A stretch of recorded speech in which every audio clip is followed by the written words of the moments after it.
Aspirations are your possibilities. So always keep them high. There is no limit to human endurance. There is no limit to human achievement, excepting the limit that you put on yourself.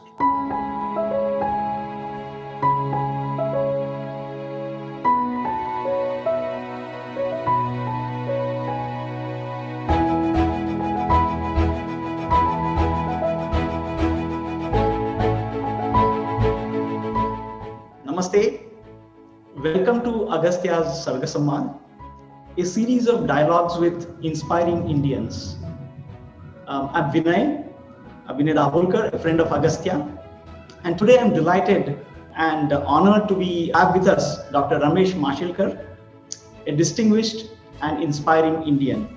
Dr. Ramesh Mashelkar is one of India's most eminent scientists and is uniquely multifaceted. He is known for leading the transformation of the Council of Scientific and Industrial Research, CSIR, the world's largest chain of laboratories. This is heralded as one of the top 10 achievements of Indian science and technology in the 20th century. In 1998, he received JRD Tata Corporate Leadership Award, an exclusive honor reserved for Indian corporates. In the same year, he was also elected as the Fellow of Royal Society. He also pioneered Gandhian engineering, an approach emphasizing more from less for more people, catering to the needs of the poor. He has received Padma Vibhushan at the hands of the President of India and Star of Asia at the hands of George Bush Sr., former US President. Welcome, Dr. Mashelkar. Thank you. Thank you very much. Let's begin with your formative years. Your mother had a big influence on you. So can you tell us a little bit about her and what you learned from her? Well, let me begin by saying that whatever I am today is because of her. Not just because I was born to her, but the way she brought me up. And these were extraordinary circumstances. You know, I was born in a very poor family in a village called Mashel. And my father died when I was 6. My mother was illiterate. And in search of a job, she brought me to Mumbai. And she practically did many work to bring me up. I was the only child. And despite that extreme poverty, she had some magic by which she never let me feel that I was missing something. It was incredible, you know, how you can create that magic. Of course, not only the abundance of love, but all my other emotions. She set very high standards for herself. She was very hardworking. For example, you know, in mathematics, I was very good and I would normally get 100 out of 100. Occasionally, I'll get 97, let us say. But I was happy with 97. She would sit with me and ask me, where did you lose those 3 marks? So I was looking at 97 and she was looking at the 3. You know, these were the kinds of benchmarks she set for me. But, you know, her influence still remains after she is gone. So what used to happen was that I was the Director General of CSIR. So the headquarters were in Delhi, but she was in Pune, okay? And I remember every Friday evening I used to come to Pune. And Saturday, Sunday, I'll be in my labs. And I did that all my 11.5 years. So before going, whatever change was in my pocket, I will give it to her, 100 rupees, 200, 5, whatever. And never asked her what she did with that money, by the way. And then when she left for her heavenly abode on 17 November 2006, I remember my daughter Shruti was actually organizing her saris and other things. And there, in that stack, all that money was there. She had kept it carefully with a little note that you are doing science, do something for the poor, you know, with this money. And that is where I created this Anjani Mashelkar Inclusive Innovation Award. Because we do innovation for the rich. Can we do innovation for the poor? And this is the 10th year of the award. And this award has become sort of quite sort of famous now. All right. Yeah. And so what happens is that she still keeps on inspiring her spirit Yeah. that Yeah. use science for the good of the people and meet their needs is what is driving this particular award. So this has been her influence on, I would say. So let's move from home to school. Can you tell us about the teachers who inspired you, and what did you really learn from them? In fact, in the 10th standard textbooks in Maharashtra, there is a lesson on my life. And that lesson is my four teachers who inspired me. So I say the first teacher is mother that I talked about. The second teacher is the one in school about whom I'm going to talk about. Third is Professor Sharma, my great guru under whom I did my PhD. And then Professor Siyana Rao, who is not guru but a Mahaguru, I would say. He is guru's guru. I went to a Marathi school and it was a municipal school, basically, because we couldn't afford. And there was a free schooling at that time, as you know. And then when I passed my 7th standard, from primary school, I had to go to secondary school. And for that, my mother required 21 rupees at that time, the total fees that had to be paid. And we actually begged and borrowed that money. And I remember a sort of housemaid, her friend, who was working in Chowpatty with a rich Gujarati family. Her savings she gave and that is how I got the admission. But it took so much time that all the admissions in good schools were closed. So I had to go to a poor school where, people in the lower classes of our strata used to join. But the most interesting thing was that the poor school had rich teachers, and one of them was Principal Bhakti. He had a great influence on my life, and he used to teach us science. And at that time, there were not different teachers for chemistry, physics, mathematics, biology. One teacher would tell you all about science. So the influence that he had on me was, the first one was he did not believe in chalk and talk. He wanted us to see and learn. For example, all of us know how to make a soap. Okay, in schools we have learned it. In colleges we have learned it. But hardly any one of us has seen a soap factory. I remember those days there was a tram. The ticket was 5 paisa, which I did not have. He was poor, but he paid that 5 paisa. And we went to Sivri and saw a soap making factory. The second is there was an interesting experiment that he did that changed my life.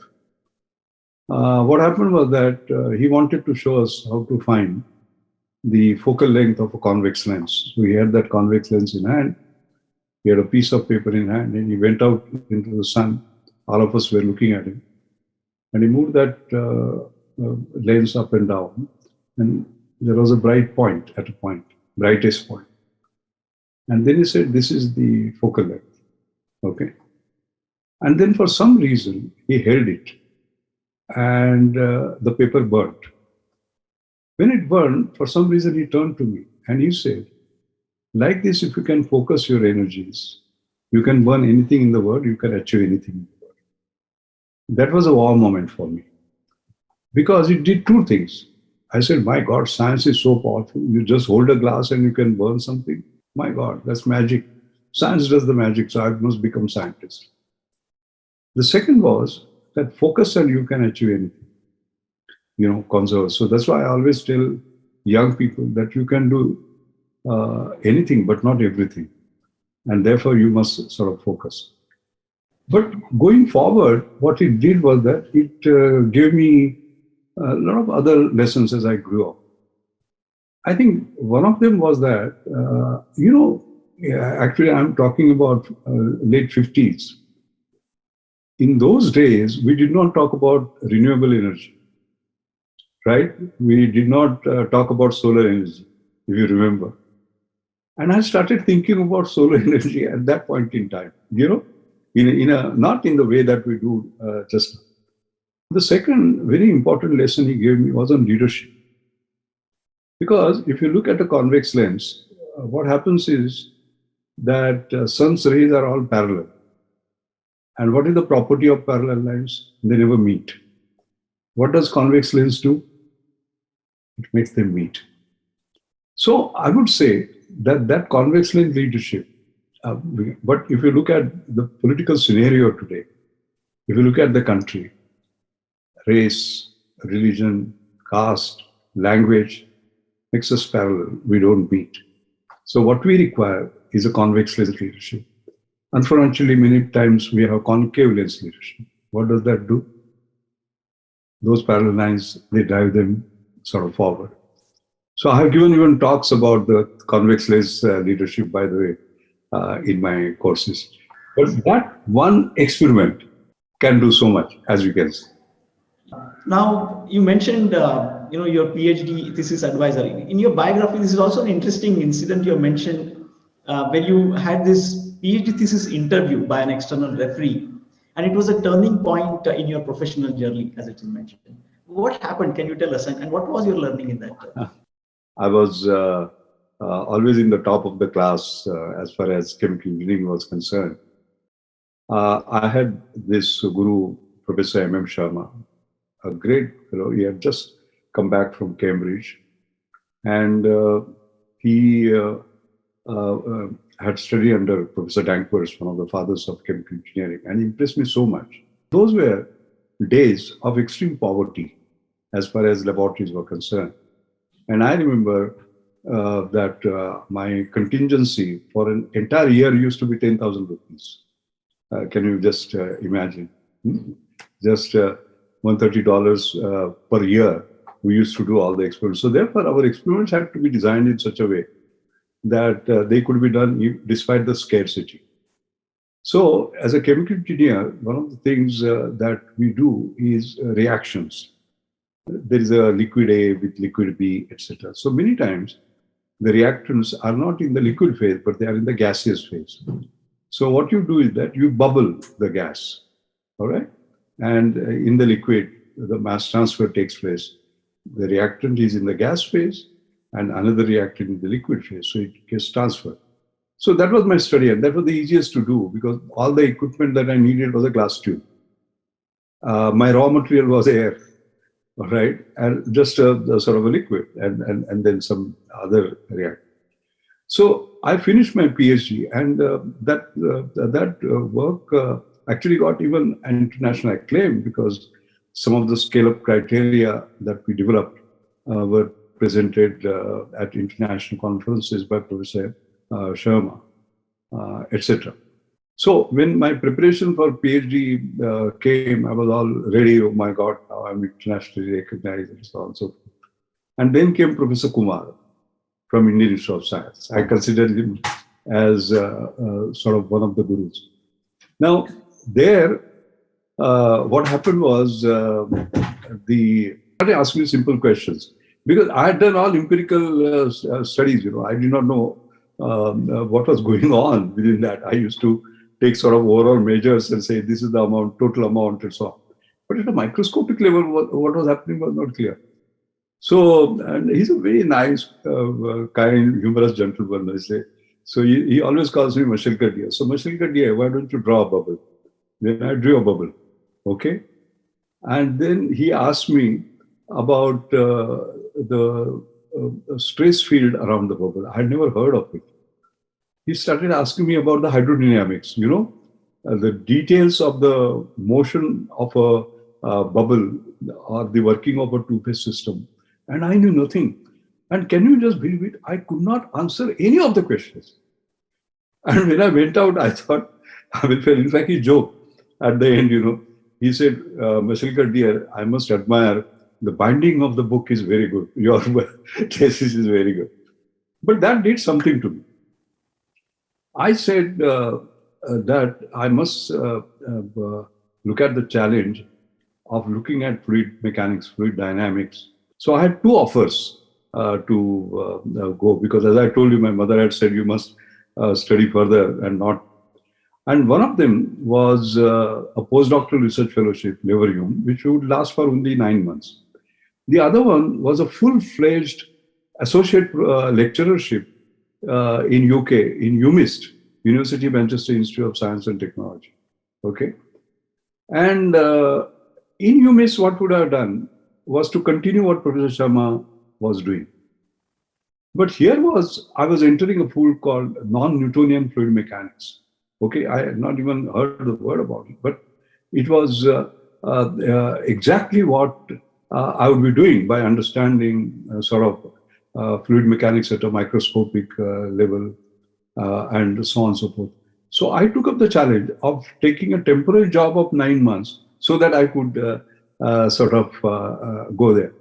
And I'm very happy to say later on in my life, I got my own standing in non-Newtonian fluid mechanics, rheology, and all my subsequent honors that have come were in that field. So that change of track was Professor Kumar telling me that you know nothing on something that you have worked for 3 years and giving me a completely new insight. But what I want to tell my young friends who are maybe listening is that, parachute works only when it is open. Mind is also like that. It works only when it is open. And because I had an open mind, I could open myself to these other opportunities. But that is the interesting story of my PhD thesis examination, where I could not answer a single question. You also mentioned that anomalies are very important source of curiosity. And for Agastya, sparking curiosity is one of the mantras. What is an anomaly and why do you think it is so important? Anomaly is something that is not obvious to you. In a sense, there are certain set of rules, and you find there is something that happens which is unexpected. Okay? Supposing you are doing experiments, you have a theory. Just now you talked about theory. Now, a dream is always the experiments fit the theory or the theory fits the experiments, right? But occasionally what happens when you are doing fitting, there is one point which is outside. So you will just throw it away by saying that that must be some odd thing, maybe the experiment has gone wrong. But all my life what I did was that I chased that anomalous point. Okay? Now, let me give you specific examples. For example, there was an anomaly that you take a polyacrylamide solution, that's a polymer solution, and what you do is that you push it through a sort of narrow tube which is tapered. If it is not tapered, that solution will come out as a solution. But if it is tapered, what you found was you get a fiber. And that anomaly was unexplained for a number of years, basically. And again, with Ashish Lele, we created what is called as hydrodynamically induced hydrophobicity. I will not be able to explain it in great depth, but that is how silk fiber gets formed, for example, the alignment of the molecules and hydrogen bonding and so on. But it came because you got something which was unexpected, right? But most importantly, I'll tell you, what is very important is that you require an eye to spot that, because eyes do not see what the mind does not know. And in history, you'll be surprised that it is these anomalies or these serendipity, as we say, many times we observe phenomena, which actually lead to this. For example, look at X-ray, look at insulin, look at penicillin. They were all accidents, by the way. Röntgen for X-rays, or if you look at Frederick Banting for insulin, Alexander Fleming, penicillin, that's a very famous story, isn't it? Today, we talk about RT-PCR, introduce RT-PCR to even the common man. But the discovery of PCR by Carey Mullis in 1993, when he got the Nobel Prize, very frankly, was completely an accident. So that has happened. And if you look at, this is not just science, but there are drugs, can you just believe it? There are 53 drugs which have been discovered by serendipity. That includes aspirin, which we take for headache, cisplatin to take for cancer, heparin, isoniazid, etc., etc. So that is extremely important to be able to have an eye by which you are able to sort of spot these and you can have these breakthroughs. You're known for your exceptional ability to sell your idea. How important is idea communication, do you think? And what can we do to really inculcate it in schools? I think the first and foremost is that you have to be simple, basically. Mind does not accept complexity. You have to break things down and sort of explain them in simple way. Big ideas in sort of small. Then it is very important to know who you are talking to and where he or she comes from. And because I have personally found that, for example, when I was a director of National Chemical Laboratory, in front of director's office, there was an exhibition where right from the birth of NCL till today, what is our journey, I used to take around. Can you just imagine, I have taken young children around that exhibition. I've taken politicians around that exhibition. I've taken corporate leaders around that exhibition. And I've taken Nobel laureates around that exhibition. Okay? And for each one of them, I would say something completely different because I knew what they would be looking at. Okay? For example, if there's a politician, he's always talking in terms of socio-economic upliftment of the same. So I would tell them about how different that is sort of going to be in terms of. If there was a Nobel laureate, I knew that he will be looking at the excellence of science. So I would sort of look at that. To young people, for example, when I used to take around, because I had transformed NCL with all my colleagues in 1989 when National Chemical Laboratory became International Chemical Laboratory. And the end, we would be ending that where to a giant like General Electric, where 40% share of polycarbonate was a leader, we were able to license our patents to them. 3 of our patents to $1 million. So to a young person, what I would say that I would take there, and then I will not get into the detail of the science of that zeolite which we created, which I'll do with a Nobel laureate. But with him, I would say, look, even a poor country like this, it is the power of idea that matters. It is not the power of budget, and we can beat the Americans, that kind of a thing. So I think knowing your audience is extremely important. The metaphors and analogies I have found become very, very sort of important to communicate. And many times, the big lessons of life, you can sort of condense them in like Satyam Shivam Sundaram. I'm very well known for doing that, by the way. I'll just give you 2-3 examples. I was a member of the review committee of CSIR. CSIR is CSIR South Africa.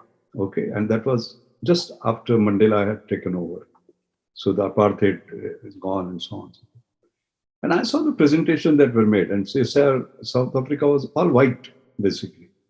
And all their presentations, they were sexy presentations, PowerPoint. And so I could see their passion in the belly, the innovation that they had. So the following day after listening to them, and they all looked the same, I said, I'm sorry, you're looking at the black sort of South Africa. You have to have inclusion, okay? And that inclusion will come only when you just don't have sympathy, but empathy and compassion. So can we say that your presentations now will be innovation, compassion, and passion?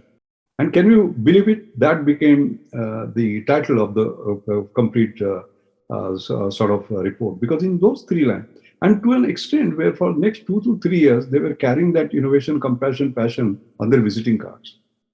Similarly, I remember when we transformed CSIR, NCL. At that time, in 39 years, we had 0 US patents, by the way. And when I talked about a dream that we will even transfer our technology to even General Electric, and I give you the example, I said people did not believe it. But you could not have transferred it or licensed a patent if you did not get valid patent. And in a laboratory where for 39 years there was not a single US patent. To say that I will create US patent, which was said to the leader, was, but for that I had to change the habits because the habit was publish or perish. I said no, patent, publish and prosper. And those three words, of course, later on became not only for CSIR but for the nation. Similarly, I have talked about expansion, inclusion, and excellence when it came to the Moily Committee. That was, then I have talked about speed, scale, and sustainability as the three. Okay. Then I have talked in terms of startups about talent, technology, and trust, for example. So they're all like Satyam Shivam Sundaram. So what I would say is that the big message, your ability to encapsulate an entire sort of a book into 3 words becomes extremely important. Yeah. No, this is a very good lesson actually, and I'm sure it's not an easy thing to do, to condense really what you want to say in these 2 or 3 words. Yeah. Yeah. Sometimes you are challenged. For example, I'm always selling India wherever I go, and invariably the question will be comparison with China. Right. And I had standardized an answer. Okay. That answer was that we will finally win because of our larger innovation and creativity, which comes because of, one, democracy, Right. because democracy allows you to feel and act freely. Sure. Second, diversity. Right. Look at Kashmir to Kanyakumari, our diversity. Diversity gives a way to innovation. Yes. And third, demography, our young people. Yeah. As you know, what China did. Yeah. And those 3 Ds, they liked me so much that I remember Prime Minister Dr. Manmohan Singh using it, by the way, in his speech when he was releasing a innovation fund. So capturing this, I think, is extremely important. The future of the world is going to depend upon digitalization, decentralization, and decarbonization. Wow. Yeah. You can see the decentralization immediately. Work from home is decentralization. Totally, yes. And that is leading to decarbonization. That's true. You see. Right. And this is all possible because of digitalization. Yeah, no, fantastic. Looks like you have really, honed this skill very well. I mean, it looks very difficult. And you did significant to raise this innovation at a national level agenda. Was there any specific triggers, or it's a huge one thing is to talk about it at CSIR level or at some level, but you really made huge efforts in taking it up to national level. What was the motivation actually? No, basically I remember when I got the J.R.D. Tata Corporate Leadership Award, 1998. I remember in my speech I had said that we must launch a national innovation movement because innovation is going to be the key for not just prosperity, for growth, for inclusion. And it is the crux of what the future will entail. In fact, I had said that in India must stand for innovation, not inhibition, not imitation. In every individual must stand for innovation. So I've been a sort of a great believer in that. And that innovation comes at different levels. It is not just technological innovation, but business model innovation, system delivery innovation, workflow innovation, etc. And it is by innovation that you can sort of make a difference. And particularly, I'm very clear that in order to cause inclusion, basically innovation is the key. And it will be able to sort of deal with problems that look unsurmountable. Like, for example, just to give one example, why I consider that as a key, because my deep concern at the moment is that pandemic, people who were lower middle class have become poor, and those who were poor have become extremely poor. So how do you sort of do that? So just imagine there was a old lady in a village, and she had sort of pain in the heart, and she had to be taken out for ECG. She would be put in a bullock cart or a motorcycle or a jeep and be driven 10, 15 kilometers. But just imagine, supposing her ECG could be taken by a portable device right there, which can get transmitted, that would be fantastic, isn't it? Now that looks like a dream, but that has come true with the Sanket. This is Anjani Mashelkar Inclusive Innovation Award winner. So what do? You actually have this. This is a portable ECG, by the way. You can buy it on Amazon. It just costs 2,400 rupees. But per ECG, it costs just 5 rupees, not 500. So what do? These are two sensors. You put your thumbs here, okay, for 15 seconds. This is a sensor. This is your heart. 15, 15, 15 seconds, 15, 15, 15 seconds. And the ECG goes to the best, this thing, in whether it is in Bangalore or Pune or where it is. Now, this innovation can do a kind of a miracle, as you can quite clearly see. So when we say healthcare for all, etc., innovation has to be the crux for a case like this. So I saw that as the key tool, for India's transformation, I would say. Yeah. You say that always be part of the solution, never a part of the problem. Can you elaborate a little bit on this? See, I don't know. I mean, one is people always call me a dangerous optimist. And I always talk about the importance of being sort of positive, becoming a part of a solution. Because even when you see something as a problem, therein lies a solution to something else. I'll give you an example. It's a way of looking at things. Okay. For example, if you look at Velcro, okay, which all of us use, our caps and so on and so forth. What happened? It was discovered in 1955. How did it was discovered? There is a French gentleman called George Meissner who used to take his dog for a walk. And when he came back, the seed sacks, which are curved like this, they used to stick to his hair, the dog's hair. So every day he had to sort of brush it out. Now you would consider that as a problem, but he looked at it as a solution. That is where he got the idea of Velcro, and then he patented it by creating sort of these artificial sack-like systems. As you know, they sort of bend this thing that sort of work. So it's the way you look at it. So I think it's an issue of a mental attitude. Now let's come to the last part. What is your message to our young children who may be watching this? There are famous what are called as 5 Mashelkar mantras. I think the first is aspirations are your possibilities. So always keep them high. If you aim at Everest, at least you will reach Kanchenjunga. But if you aim at Kanchenjunga, you will remain where you are. So aiming high is sort of extremely important. The second is there is like instant coffee, there is no instant success. Okay? You have to work hard. There is no substitute to hard work.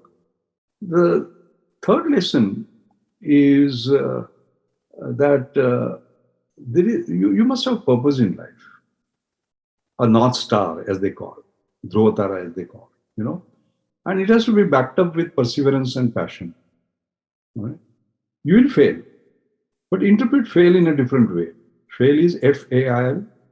Look at FAIL as first attempt in learning. Okay? And you have to keep on learning. Your best guru is your last mistake, as long as you learn from it. And in terms of perseverance, winners, are never quitters, and quitters are never winners. We have seen that, in sports, in life, and so on and so forth. So that is the third. The fourth is, many times you keep on knocking on the doors, and they don't open. You have to create your own door. And the last one, a very important one, there is no limit to human endurance. There is no limit to human achievement, excepting the limit that you put on yourself. We have seen that in this pandemic. You saw, for example, a young girl like Jyoti Prasad from Bihar carries her father, she's just 15-year-old, for 1,200 kilometers on a bicycle. No limit to human endurance.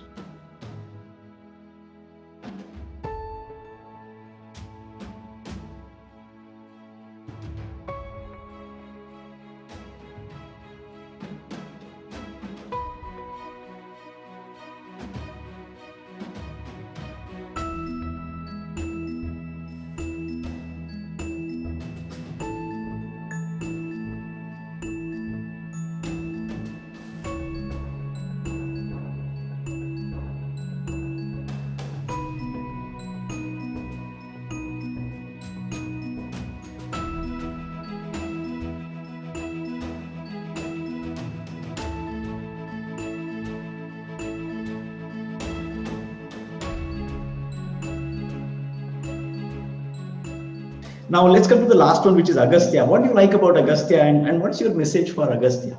I think it is fundamental. During the last 60 minutes, you must have seen me talk about excellence, science at a very high level, etc. And all that requires creativity. So Agastya has devoted itself to nation building by creating young, curious sort of minds, innovative minds, solution providers. And that too, among the poorest sections of the society. I think that's a fantastic contribution. I love the way my friend Ramji puts it, He says, that means curiosity. Then he says, aha, that is nurturing curiosity. And then he says, that is instilling confidence. Yes, I can do that. I think these are very sort of fundamental. So you might ask me, what can they do better? All right. I would say the first is that, the content that one is creating, getting at interfaces like science, arts, humanities, etc., design thinking, etc. We can sort of bring more of it. That is sort of one. The second is the realities of today, because Agastya has been all physical, right? And now we are moving to digital. But the real world is going to be phygital, both physical and digital. And that will require sort of a different kind of thinking. How do we sort of do that and leverage it?